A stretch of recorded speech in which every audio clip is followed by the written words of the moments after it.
Hi friends, எல்லோரும் எப்படி இருக்கீங்க? Welcome back to my channel. இன்றைக்கி வந்துட்டு நான் ஒரு சின்ன டிப்ஸு தான் சொல்ல போகிறேன். இது என்னோடய ரிங்கு. இது வந்துட்டு எனக்கு என் 2 கையிலையுமே எந்த விரலில் போட்டாலும் 2 விரல்லையுமே வந்துட்டு லூஸாகவே இருந்தது. இதுக்கு என்ன பண்ணலாம் அப்படின்ட்டு யோசனை பண்ணிகிட்டே இருந்தேன். நூல் சுற்றினாலும் வந்துட்டு அது ஒரு மாதிரி அசிங்கமாக நல்லா இருக்காது, அழகாக தெரியாது. அப்போ தான் எனக்கு ஒரு யோசனை வந்தது. நம்ம சின்ன வயசாக இருக்கும்போது நீங்கள்லாம் பண்ணியிருக்கீங்களான்னு தெரியல, நான் பண்ணியிருக்கேன். இந்த ரீஃபில்லை வச்சு நான் வந்துட்டு ஷார்ப்னரில் சீவி விளையாடுவேன். சரி, அந்த சீவும்போது நமக்கு அது ஒரு ரிங்கு, அந்த ஸ்ப்ரிங்கு மாதிரி வந்துட்டு கிடைக்கும். சரி, இதை யூஸ் பண்ணி நம்மளோட ரிங்கை அட்ஜஸ்ட் பண்ண முடியுதான்னு பார்க்கலான்னு சொல்லிவிட்டு அதை தான் நான் ட்ரை பண்ணேன். நல்லாவே வந்தது. நீங்களும் கண்டிப்பாக எல்லோரும் வீட்டில் ட்ரை பண்ணி பாருங்கள். ஃபஸ்ட்டு இந்த மாதிரி நம்ம சீவும்போது லைட்டாக உடச்சிக்கிட்டு போகும். நீங்கள் மறுபடியும் அதை ட்ரை பண்ணிங்கன்னா ரிங் மாதிரி வரும். நீங்கள் வந்துட்டு நார்மலாக இந்த ஃபைன் கிரிப் இந்த மாதிரி பென்னோட ரீஃபில் எடுத்துக்கோங்க. இதெல்லாம் நல்ல சீவும்போது உங்களுக்கு அப்படியே ஸ்ப்ரிங் மாதிரியே நல்லா கிடைக்கும்.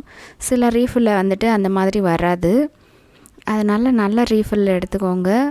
வேஸ்ட்டான காலியான ரீஃபில் எடுத்துக்கோங்க. இந்த மாதிரி மெதுவாக சீவுங்க. பொறுமையாக மெதுவாக சீவுனிங்கன்னா ரிங் மாதிரியே, ஸ்ப்ரிங் மாதிரியே வந்துட்டு நல்லா சுற்றி கிடைக்கும் உங்களுக்கு. உங்களுக்கு எந்த அளவுக்கு தேவையோ அந்த அளவுக்கு சீவிட்டு நிறுத்திக்கோங்க. இங்கே பாருங்கள் எப்படி நல்லா ஸ்ப்ரிங் மாதிரி வந்திருக்கு.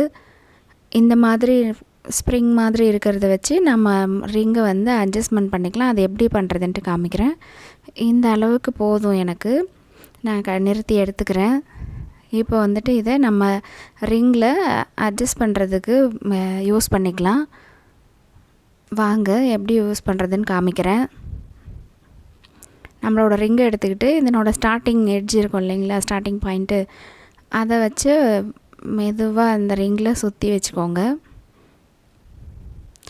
நம்ம பகவதி படத்தில் வந்துட்டு தளபதி சார் ரீஃபில் காலியான என்னோடய ரீஃபில் எப்படி நீ தூக்கி போடலான்ட்டு சண்டை போடுவார். காலியான ரீஃபில் கூட நான் ஊதி இன்னும் 2 ஃபார்ம் ஃபில் பண்ணுவேன் அப்படின்னு சொல்லி சண்டை போடுவார் இல்லைங்களா. அவருக்கு கண்டிப்பாக இந்த விஷயம் தெரிஞ்சிருந்தா காலியான ரீஃபில் கூட தூக்கி போட்டிருக்க மாட்டார். இங்கே பாருங்கள் ஃப்ரெண்ட்ஸ், இந்த மாதிரி நல்லா டைட்டாக சுற்றி எடுத்துக்கோங்க. இது ரொம்பவே டீசெண்டாகவும் பார்க்குறதுக்கு நல்லாவும் இருக்கும். இது இப்போ வந்துட்டு இது கடையில் கூட கிடைக்கும். அந்த மாதிரி நம்ம அதை காசு கொடுத்து வாங்கி வேஸ்ட் பண்ணாமல் இந்த வேஸ்ட்டான ரீஃபில்லையே நீங்கள் இந்த மாதிரி செஞ்சு வச்சுக்கலாம். இப்போ நீங்கள் இதை கழட்டி கூட வேறு ரிங்குக்கு மாற்றிக்கலாம். நூல் சுற்றினா வந்துட்டு ரொம்ப நேரம் சுற்றணும், அது அழுக்காயிடும், நல்லா இருக்காது பார்க்குறதுக்கு. இந்த மாதிரி போட்டிங்கன்னா டீசெண்டாகவும் இருக்கும், நல்லாவும் இருக்கும். வேறு மோதிரத்துக்கு வேணும்னாலும் டக்குன்னு கழட்டி மாற்றிக்கலாம். கண்டிப்பாக எல்லோரும் ட்ரை பண்ணி பாருங்கள் ஃப்ரெண்ட்ஸ்.